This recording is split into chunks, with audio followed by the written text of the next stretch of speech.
ముఖాముఖి కార్యక్రమానికి స్వాగతం. నా పేరు జాఫర్. ఈ వారం మా అతిథి బీజేపీ ఎమ్మెల్యే కమ్ శాసనసభాపక్ష నేత విష్ణుకుమార్ రాజు. నమస్కారం విష్ణుకుమార్ రాజు గారు. నమస్కారం అండి. మీతో ముఖాముఖి మొదలుపెట్టే ముందు విష్ణుకుమార్ రాజు ఇటీవల కాలంలో చేసిన ఒక వివాదాస్పదమైన స్టేట్మెంట్లను ఒకసారి చూద్దాం. విష్ణుకుమార్ రాజు విశాఖ ఉత్తర ఎమ్మెల్యే, బీజేపీ ఫ్లోర్ లీడర్. 3 ఏళ్ల క్రితం పొలిటికల్ ఎంట్రీ ఇచ్చిన ఈయన మూడ్ గంటకో రకంగా ఉంటుంది. మిత్రపక్షం టీడీపీని ఎప్పుడు హత్తుకుంటారో, ఎప్పుడు ఉతికి ఆరేస్తారో తెలీదు. ప్రస్తుతం విశాఖ భూకుంభకోణంపై ఈయన బాంబులు పేలుస్తున్నారు. వచ్చే ఎన్నికల్లో ఫ్యాన్ గాలి ఎంతవరకు అవసరమో, టీడీపీ పాలనపై అభిప్రాయం ఏంటో విష్ణుకుమార్ రాజునే ముఖాముఖిలో అడిగి తెలుసుకుందాం. విష్ణు గారు, రాష్ట్ర వ్యాప్తంగా సంచలనం సృష్టిస్తున్న విశాఖపట్నం భూములకు సంబంధించిన స్కామ్ సంబంధించి కొన్ని ప్రశ్నలు ఉంటాయి. అన్ని నిజాలే మీరు మాట్లాడతాను అంటే నేను ఇంటర్వ్యూ చేస్తాను, లేదు నేను చాలా పాలిష్గా మాట్లాడతాను, సమాధానం కొంచెం డొంక తిరుగుడుగా ఉంటాయి అని అంటే ఈ ఇంటర్వ్యూ ఇక్కడి నుంచి ఆపేస్తాను. నేను ఎప్పుడు మాట్లాడే నిజాలే ఉంటాయి నాకు తెలిసినంత వరకు. ఊరికే ఊహాగారితమైన మాటలను బట్టి నేను మాట్లాడను. ఓకే, నా మొదటి ప్రశ్న, 20,000 కోట్ల రూపాయల భూములకు సంబంధించిన డాక్యుమెంట్లు ట్యాంపరింగ్ అయ్యాయి విశాఖలో, ఏదైతే రాష్ట్ర వ్యాప్తంగా సెన్సేషనల్ అయిందో, ఇందులో పాత్రధారులు ఎవరు, కుట్రధారులు ఎవరు? 16,000 రికార్డ్స్ పోయినాయి అని చెప్పి పేపర్స్లో వస్తున్నాయి. ఇది చాలా దారుణమైన విషయం. ఇది ఇప్పటి నుంచి కాదు, 2009 నుంచి కూడా జరుగుతున్నాయని చెప్పి నాకు అనధికారికంగా వచ్చిన వార్తలు. సో స్కామ్ అనేది 100% షూర్, దాంట్లో డౌట్ లేదు. డెఫినెట్గా రాజకీయ నేతల తాలూకా వ్యక్తులు కూడా ఉంటారు, దాంట్లో డౌట్ లేదు. రాజకీయ నాయకులు ఎవరు అన్నది కొంచెం చెప్పే దమ్ము ధైర్యం మీకుందా?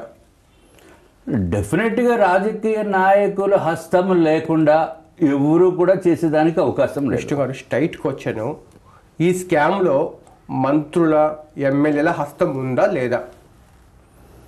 అది అక్కడ ఎంఆర్ఓల్ని ఎవరు ప్రమేయంతో ఎంఆర్ఓల్ని వేశారు, ఎవరి ప్రమేయంతో సిఐఎల్ని లేకపోతే ఎస్ఐఎల్ని లేకపోతే ఇంకా ఎవరినైనా అధికారుల్ని వేశారు, వాళ్ళు ప్రమేయం డెఫినెట్గా ఉంటుంది. మీరు ఇప్పటికీ డొంక తిరుగు సమాధానం చెప్తున్నారు. వాస్తవాలు చెప్తున్నాను. అంటే ఇప్పటికీ ఎంఆర్ఓలను సిఏలను ఎమ్మెల్యేలు రికమెండ్ చేస్తేనే వేస్తున్నారు. దీన్ని బట్టి ఎమ్మెల్యేలు ఉన్నారు, మంత్రులు ఉన్నారు అని చెప్పి నేరుగా చెప్పడానికి మీకు ధైర్యం ఉందా? మీరు చెప్పిన దాంట్లో కొంత వాస్తవం ఉంది. ఎంఆర్ఓల్ పోస్టింగ్స్కి రికమెండేషన్స్ ఎమ్మెల్యే చెప్పేస్తే జరిగిపోదు, తప్పనిసరిగా మంత్రి గారు చెప్తేనే కానీ అవ్వదు. విష్ణుకుమార్ రాజు పొలిటికల్గా వెస్టర్న్ ఇంట్రెస్ట్ల కారణంగానే టీడీపీకి సంబంధించిన ప్రజాప్రతినిధులను ఇబ్బంది పెట్టే ప్రయత్నం చేస్తున్నారు, ఇబ్బందులు నెట్లే ప్రయత్నం చేస్తున్నారు అనేది ఒక ఆరోపణ. వాస్తవం కదా? నాకు ఏ వెస్టెడ్ ఇంట్రెస్ట్ ఉంది? సరే, మీరు చెప్తున్నట్టుగా మంత్రులు ఎమ్మెల్యే హస్తం ఉందని చెప్పి మీరు అంటున్నారు. దీనికి తగ్గ ఆధారాలు ఏమున్నాయని చెప్పి నేరుగా అడిగితే, మంత్రులు ఎమ్మెల్యేలు హస్తము ఉంది అని డైరెక్ట్గా నేను చెప్పడం లేదు. వాళ్ళు తాలూకా అనుయాయులను కానీ సపోర్టర్స్ని కానీ వాళ్ళకి మంత్రులకి తెలుసో తెలియకుండానో, ఎమ్మెల్యేస్కి తెలుసో తెలియకుండానో కూడా జరిపేదానికి కూడా అవకాశం ఉంది. ఇప్పుడు ప్రధానంగా ఎక్కడెక్కడ జరిగింది, ఏ మండలాలు ఏ నియోజకవర్గాలు జరిగింది ట్యాంపరింగ్? టెంపరీ ఎక్కువ భీమిలి నియోజకవర్గం అని పేపర్లో వస్తుంది, తర్వాత మధురవాడ, కొమ్మాది ఇవన్నీ కూడా అటువైపే వస్తుంది. సరే, భీమిలి నియోజకవర్గంలో మీ దృష్టికి వచ్చిన ప్రధానమైన నిందితుడు ఎవరు ఈ ఇష్యూలో అనుకుంటున్నారు?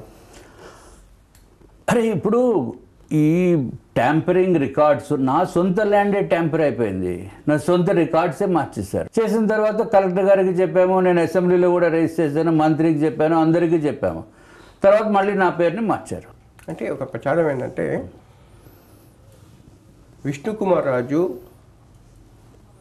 మంత్రి అయ్యన్న పాత్రుడు డైరెక్షన్లో నడుస్తున్నారు, ఆయన పొలిటికల్గా ప్రత్యర్థి అయిన గంటా శ్రీనివాసరావు ఆయన అనుచరులను ఇబ్బంది పెట్టే ప్రయత్నాలు చేస్తున్నారు విష్ణుకుమార్ రాజు అనేది పొలిటికల్ సర్కిల్లో ఒక ప్రచారం. తప్పండి. మంత్రి అయ్యన్న పాత్రుడు ఆయన మొన్న మాట్లాడారు, అద్భుతంగా మాట్లాడతారు. డెఫినెట్గా ఐ అప్రిషియేట్ మంత్రి గారిని, అయ్యన్న పాత్రుడు గారిని. డొంక తిరుగుడు ఉండదు, ఉన్నది ఉన్నట్టు మాట్లాడతారు. నాకు ఏవే నైజం ఉందో ఆయన కూడా అదే సిస్టంలో ఆయన ఉద్దేశాలు కూడా అట్లాగే బయటపడతారు. సో ఉన్నది ఉన్నట్టు మాట్లాడే వాళ్ళు అంటే నాకు ఇష్టం. లోపల ఒకటి బయట ఒకటి పెట్టేవాళ్ళు మాట్లాడేది నాకు అంత మంత్రి అయ్యన్న ఉన్నది ఉన్నట్టుగా మాట్లాడతారు, మంత్రి గంట ఉన్నది ఉన్నట్టుగా మాట్లాడరా? అది ఆయనకే తెలియాలి. ఆ విషయంలో మీరు కితాబు ఇవ్వలేకపోతున్నారు. నేను ఇవ్వలేకపోతున్నాను. మరో విషయము, మొత్తం ఈ వ్యవహారంలో రెవెన్యూ అధికారుల హస్తం ఉన్నట్టుగానే మీరు ఆరోపణ చేస్తున్నారు. అంటే ఏ రెవెన్యూలో ఏ స్థాయి అధికారుల హస్తం ఉందని అనుకుంటున్నారు? ఇప్పుడు డౌన్ ద లైన్ ఏమవుతుందంటే ఎంఆర్ఓస్లో ఆఫీసెస్లో ఎంఆర్ఓ గారు వారికి పని ఒత్తిడి మలాని వాళ్ళు ఏదైతే కీ ఉంటుందో కంప్యూటర్ కీ అది వాళ్ళు బయట వ్యక్తుల చేత ఆపరేట్ చేస్తున్నారనేది మాకున్న సమాచారం. అంటే అవుట్ సోర్సింగ్ పీపుల్ ద్వారా వాళ్ళు కంప్యూటర్స్ని ఆపరేట్ చేసే పరిస్థితి ఏర్పడింది. నేను 2015లో జరిగిన దాని గురించి నాకు కొంత సమాచారం ఉంది. ఎవడో రోడ్డు మీద పోయేవాడు కూడా వాడికి ఒక 10,000 20,000 ఇస్తే మొత్తం దాంట్లో రికార్డు మారిపోతుంది. మోడీ ఎజెండా, వైఎస్ జగన్మోహన్ రెడ్డి ఆలోచన విధానం వెరసి విష్ణు విశాఖలో చక్రం తిప్పుతున్నారు అంటారు. ఇంతమంది భిన్నమైన ధృవాలని ఎలా మేనేజ్ చేయగలుగుతున్నారు? నేను ఏ విధంగా మేనేజ్ చేస్తున్నాను? నాకు ఉన్నది ఉన్నట్టే. మీరు నీతి నిజాయితీగా ఉంటే ఎవరినైనా మనము మేనేజ్ చేయవలసిన అవసరం లేదు. ఇప్పటికీ వైఎస్ జగన్మోహన్ రెడ్డికి విష్ణుకుమార్ రాజు గుడచారి 007లా పనిచేస్తున్నారు విశాఖలో అంటారు. ఆయన అంటే నాకు గౌరవం ఉంది. ముదుపాక ఇష్యూ ల్యాండ్ స్కామ్ ఏదైతే మీరు వెలుగులో తీసుకొచ్చారో ఆ మొత్తం వివరాలని వైఎస్ జగన్మోహన్ రెడ్డి అనుచరులకు చేర్పించి వాళ్ళతో ఉద్యమాలు చేయించింది, పేపర్లు రాయించింది మీరే అని టీడీపీ నాయకులకు ఆరోపణ. కొన్ని నేను చేయించలేకపోతే అది కరెక్ట్ కూడా కాదు. వాళ్ళు అడిగారు, ఇచ్చాను, తప్పేముంది దాంట్లో? ఇన్ఫర్మేషన్ మీరు అడుగుతారు, ఉన్న డాక్యుమెంట్స్ మీకు ఇస్తాను, దాంట్లో ఏమీ డౌట్ లేదు. మొన్న సత్యబాబు గారు ఫోన్ చేశారు, ఏంటి ఇది ఇష్యూ దీని గురించి అని. నా దగ్గర ఏమి సమాచారం లేదు సార్, ఉంటే మీకు ఇస్తానని చెప్పాను. తప్పేముందండి? ప్రజా సమస్యల పైన ప్రభుత్వం దృష్టికి మనం తీసుకురావాల్సిన అవసరం ఉంది. టీడీపీ ఎమ్మెల్యేల యొక్క ఆవేదన ఏంటంటే మిత్రపక్షంగా ఉండే బీజేపీ మిత్రపక్షం అనే ముసుగులో మాతో వైరం చేస్తున్నారు అని. ఇదే ప్రాబ్లం. ఉన్నది ఉన్నట్టు మాట్లాడితేనే ప్రాబ్లం క్రియేట్ చేస్తారు. లేనిది పైకి ఇంటర్నల్గా చేసుకుని పైకి వేరేలాగా మాట్లాడితే ఆ ప్రాబ్లం ఉండదు. కానీ నాకు అది చేత కాదు. ఇప్పుడు ముదుపాకలో జరిగిన ల్యాండ్ పూలింగ్ స్కామ్ మీరు వెలుగులోకి తీసుకొచ్చారు. ఎప్పుడైనా ముదుపాకలు మీరు పర్యటన చేశారా? నేను వెళ్ళలేదు. మొన్న ఒకరోజు పెళ్ళి ఏదో అయితే ఒక 10 days బ్యాక్ ఏదో ఫంక్షన్ పిలిస్తే అదైనా రాత్రి ఒక 1/2 hour వెళ్ళాను అంతే. అది ఎక్కడో కూడా నాకు తెలియదు. అసలు మీరు ఏం వెళ్ళకుండానే చూడకుండానే ఫిజికల్గా అక్కడ పర్యటించకుండానే అక్కడ ఇంత స్కామ్ జరిగిందని చెప్పి ఎలా? వాళ్ళు ఎవరు అందరి చుట్టూ తిరిగితే న్యాయం జరగకపోతే నా దగ్గరికి వస్తారు. ముదుపాక ఇష్యూలో మీరు నిజాయితీగా వ్యవహరించాలంటారా? 100%. కేవలము మీ వ్యాపార లావాదేవీల్లో వచ్చిన గొడవల కారణంగానే ఆ స్కామ్ని మీరు బయటకు వేసారు. చాలా తప్పు. మీకు ఆ స్కామ్లో ఆరోపణలు ఎదుర్కొంటున్న రామరాజుకి మధ్య వ్యాపార లావాదేవీలు జరిగిన మాట వాస్తవం? ఇప్పుడు కాదు, ఎప్పుడో ఉండి 15 సంవత్సరాల క్రితం బీచ్ రోడ్లో మీ ఇద్దరికి మధ్య జాయింట్గా ఉన్న ఒక సైట్ని మీరు ఫ్రీ ఆఫ్ కాస్ట్కి మీ పేరుతో రిజిస్టర్ చేసి ఇవ్వండి, లేకపోతే మిమ్మల్ని రోడ్డు మీద తీసుకొస్తానని చెప్పి రామరాజుని మీరు బెదిరించిన మాట అటువంటిది ఏమీ లేదు. నాకు రామరాజు వాళ్ళు నా పేరుని కూడా కాదు ల్యాండ్, అది అటువంటిది ఏమి లేదు. మీకు రామరాజుకి మధ్య జాయింట్గా ఒక ల్యాండ్ ఉన్న విషయం వాస్తవం కదా? ఉంది. అది మీ పేరు మీద ట్రాన్స్ఫర్ చేయమని చెప్పి అతను అడిగిన మాట వాస్తవం కదా? నేను అడగల. అతను చేయవలసిన బాధ్యత అతనికి ఉంది, నేను అడగల. ఆ గొడవల కారణంగానే రామరాజుకి సంబంధించిన అంశం మీరు బయటకు తీసుకువచ్చారు. అట్లా దీంట్లో వెస్టర్న్ ఇంట్రెస్ట్ కాకపోతే ఇంకా ఏముంటారు? నో, ఎట్టి పరిస్థితుల్లోనే కరెక్ట్ కాదు. అది కరెక్ట్ కాదు. That is a totally different issue. This is totally different issue. దాంట్లో రామరాజు ఉండొచ్చు, ఇంకొకరు ఉండొచ్చు. దానికి దీనికి ఏ విధమైన సంబంధం? విష్ణు గారు, మిమ్మల్ని చంపాలని చెప్పి ఎవరికి ఉందంటారు? ఇది కేవలము సింపతిని డ్రా చేయడానికి మాత్రమే విష్ణుకుమార్ రాజు ఈ విషయం బయట తీసుకొచ్చారు అంటారు. No, that's not correct. ఉక్రోషంతో వాడిని చంపితే బెస్ట్, లారీతో పాటు తొక్కించేస్తామని చెప్పిన ప్రూఫ్స్ నా దగ్గర ఉన్నాయి. మనుషులు ఉన్నారు వచ్చేదానికి చెప్పేదానికి. కానీ అంటే మిమ్మల్ని చంపాలని చెప్పి ఎవరో సుపారీ ఇచ్చారంటారు. సుపారీ ఇచ్చారని నేను చెప్పలా. ఉక్రోషంతో మాట్లాడిన మాటలు అవి. అంతేగాని సుపారీ ఇచ్చారని నేను చెప్పడం లేదు. ఎలాగ మిమ్మల్ని నాకు సింపతి డ్రా చేయవలసిన అవసరం నాకేముందండి. అంటే ఎలాగ మీరు ఎలా పసిగట్టారు మిమ్మల్ని చంపాలని చెప్పి? నాకు బయట వాళ్ళు చెప్పింది ఎలాగ వాళ్ళ ముందు చెప్పారా? వాళ్ళ ముందే చెప్పారు. ఎవరు చెప్పారు? అవన్నీ బయట పెట్టడం ఇప్పుడు కరెక్ట్ కాదు. అవసరం వచ్చినప్పుడు చెప్తాను. అంటే అవసరం వచ్చినప్పుడు చెప్తాను, సిబిఐకి చెప్తాను, లేకపోతే ఇంకెవరికైనా ఉన్నప్పుడు చెప్తాను. ఈ కల్పిట్స్ ఎవరు ఉంటారంట? అంటే మంత్రులు ఉంటారా, ఎమ్మెల్యేలు ఉంటారా, లేకపోతే వ్యాపార స్కామ్స్లో చేసేవాళ్ళు ఉంటారు. స్కామ్స్ ముదుపాక స్కామ్ ఎవడైతే చేశాడో వాళ్ళు చెప్పిన మాటలు ఇవి. సో ఇటువంటి మాటలకి ఈ చెత్త దానికి నేను భయపడేదానికి మీకు కాల్ డేటా కూడా ఉందంటారు, అది వాస్తవమేనా? దీనికి సంబంధించి ఏదైతే మీకు బెదిరింపులు వచ్చాయో, ఏదైతే స్కెచ్ చేశారో ఏ విధంగా చంపాలని చెప్పి, ఆ వివరాలన్నీ మీ దగ్గర ఉన్నాయి? నా దగ్గర లేదండి. ఈ విషయం విన్న తర్వాత మీకేం భయం అనిపించలేదా? నాకెందుకు భయం అండి? నాకు 4 times హార్ట్ అటాక్ వచ్చి బతికిన వాడిని నేను. ఒకసారి బైపాస్ అయింది, నాకు భయం ఏంటి? ఇంకో గంటలో చనిపోతానని ఇట్లాగే ఉంటాను. థ్రెట్ మీ శత్రువుల నుంచి ఇప్పటికీ ఉందంటారా, లేకపోతే వాళ్ళు విత్డ్రా అయ్యారంటారా? అది నాకు తెలియదు.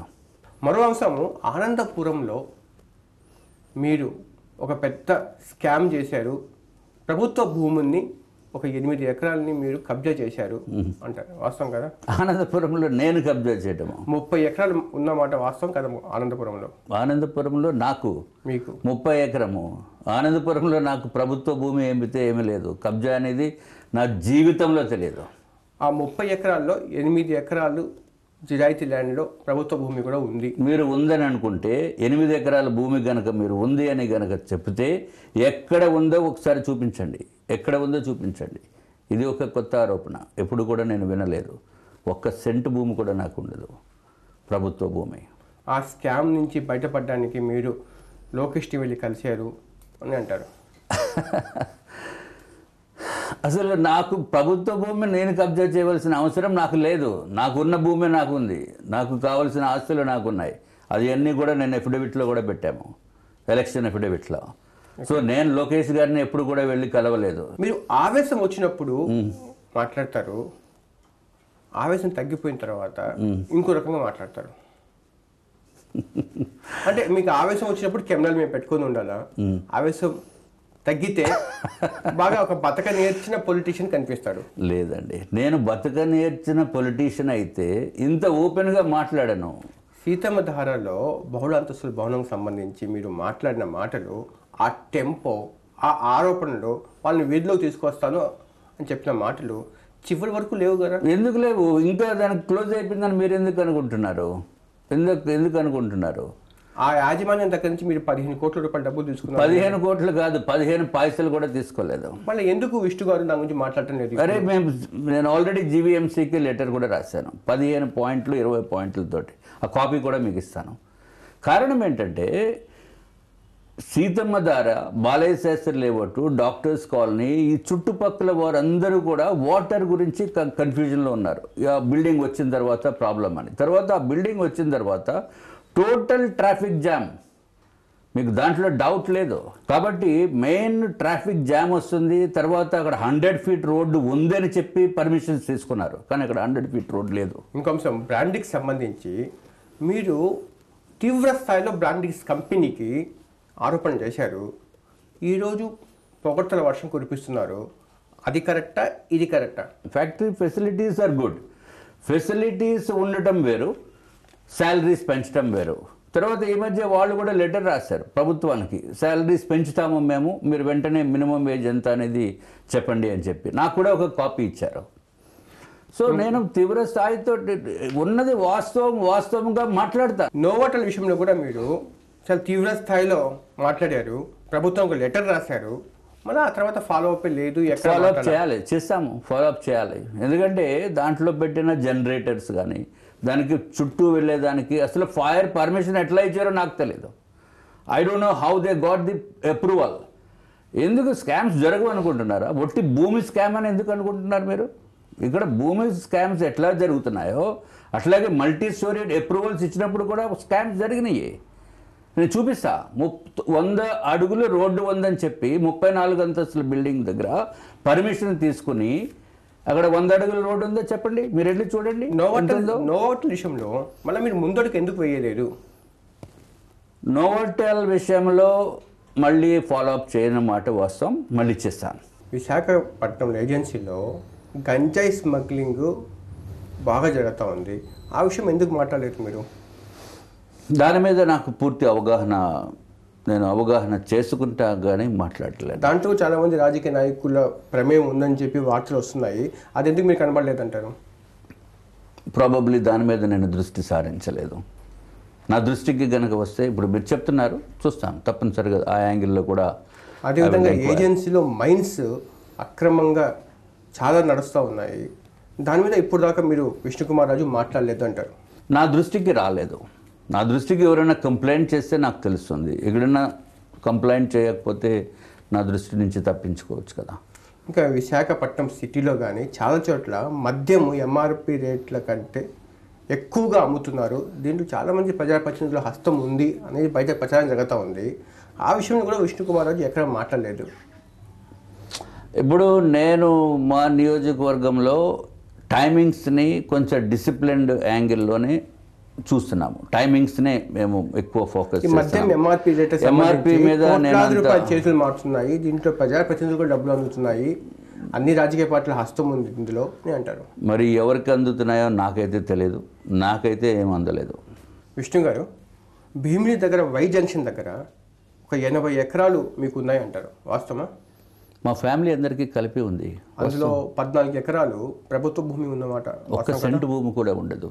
వెరిఫై చేయొచ్చు, దాంట్లో తప్పే. ఈ విషయంలో ఆనందపురం ఎంఆర్ఓకు మీరు ఒత్తిడి చేసింది వాస్తవం కదా? చిచ్చి, ఆనందపురం ఎంఆర్ఓ ఎవడో నాకు తెలియదు. అప్పుడు కూడా ఎప్పుడు ఒత్తిడి చేయటం అనేది నా జీవితంలో లేదు. మీ సహచర టీడీపీ ఎమ్మెల్యేల యొక్క ఆవేదన, ఆందోళన, ఆరోపణ ఏంటంటే విశాఖ బ్రాండ్ వాల్యూని చంద్రబాబు నాయుడు బాగా పెంచుతూ ఉంటే దాన్ని దెబ్బతీయడానికి విష్ణుకుమార్ రాజు వైసీపీ నేతలతో జతకట్టి ఈ ల్యాండ్ స్కాముల పేరుతో హడావుడి చేస్తున్నారు అని అంటారు. విశాఖ బ్రాండ్ వాల్యూని పెంచడానికి నా ప్రయత్నం నేను చేస్తున్నాను.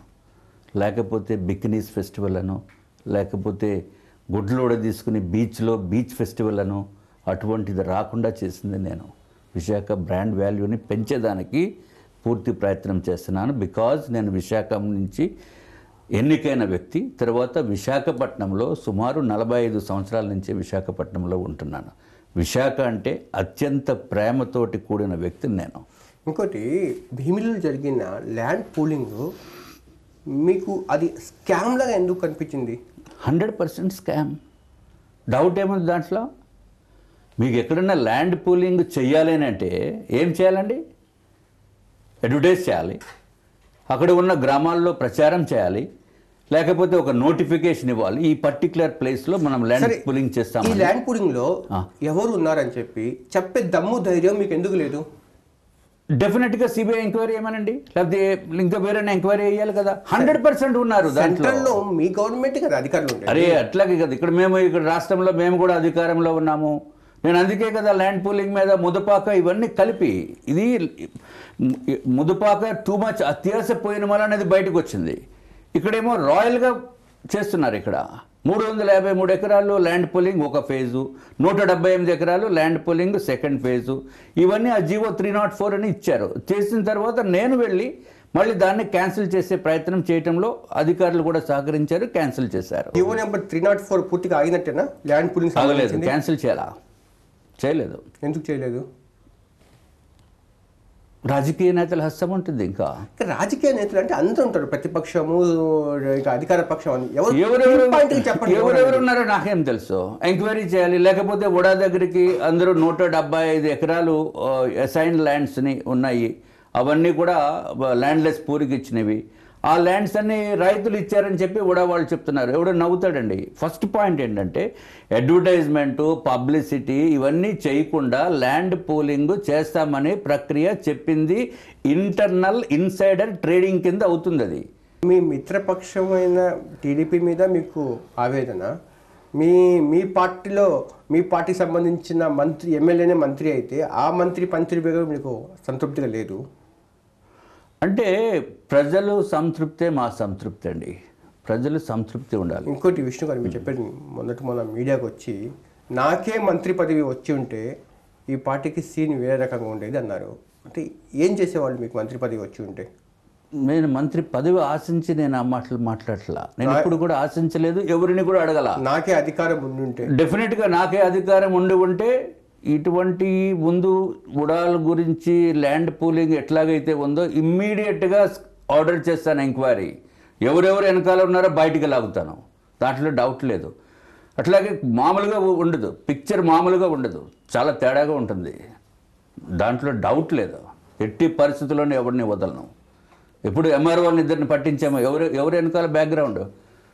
తర్వాత ఈఎన్సీని పట్టించింది ఎవరు, వెనకాల బ్యాక్గ్రౌండ్ ఎవరు? డెఫినెట్గా నేను. రాజకీయాల మార్పు చేయడానికి నేను వచ్చానంటారు. మీరు గెలిచింది కూడా 20 కోట్ల రూపాయలు ఖర్చు పెట్టి అని చెప్పి గడిచిన నా ఇంటర్వ్యూలు కూడా మీరు చెప్పడం జరిగింది. ప్రజలు అనుకుంటారు, నేను ఖర్చు పెట్టానని చెప్పను, ప్రజలు అనుకుంటారు. మీరు ఖర్చు పెట్టిన వాస్తవం కదా? అంత కాదు, ఒక 19 కోట్లు with in the limits. Okay, ఇప్పుడు నిజం చెప్పండి, 2019 ఎన్నికల్లో మీరు కమలం గుర్తు మీద ఎన్నిక నిలబడతారా, లేకపోతే ఫ్యాన్ గుర్తు మీద నిలబడతారా? 100% కమలం గుర్తుపైన. ధన్యవాదాలండి కార్యక్రమం వచ్చినందుకు. ఇది విష్ణుకుమార్ జరిగిన ముఖాముఖి. వచ్చే వారం మరో అతిథితో కలుద్దాం.